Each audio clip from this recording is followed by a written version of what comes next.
दोस्तों नमस्कार। प्रमोद प्रेमी जो कि भोजपुरी इंडस्ट्री के बहुत ही अच्छे कलाकार कहे जाते थे। प्रमोद प्रेमी पूरे सोशल मीडिया के माध्यम से पूरे भोजपुरी इंडस्ट्री में गाने के माध्यम से लोगों का दिल जीतने का काम करते थे। लेकिन अभी लगभग 15-20 दिन से वो एक मामला में फंसे हुए, उन पर एफआईआर भी दर्ज हो गया है।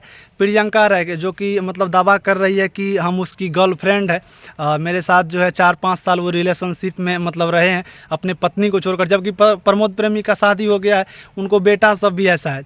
और इसको लेकर भी उन पर बहुत ज़्यादा दावा ठोका जा रहा है कि प्रमोद प्रेमी जो है प्रियंका राय से शादी किए थे और शादी के बाद उनको छोड़ दिए। यानी कि कहने का अर्थ ये है कि 3-4 साल उनके साथ रिलेशनशिप में रहे, वो लोग आपस में रूम लेकर कमरा लेकर के इनको रहने के लिए दिया जाता था। लेकिन जब इनका मन भर गया तो प्रियंका राय को एकदम छोड़ दिए। और प्रियंका राय रो रो करके लगातार वीडियो बनाते हुए नज़र आती है सोशल मीडिया पर, और बहुत सारे लोग इनका सपोर्ट भी कर रहे हैं और कह भी रहे हैं कि प्रियंका राय गलत नहीं है, प्रियंका राय सही है, प्रमोद प्रेमी गलत है। क्योंकि प्रियंका राय का कहना उनका 4 शादी हो चुका है, हम दूसरे नंबर पर हैं, और तीसरा चौथा वो शादी करके अभी फ़िलहाल मुंबई में रखी है।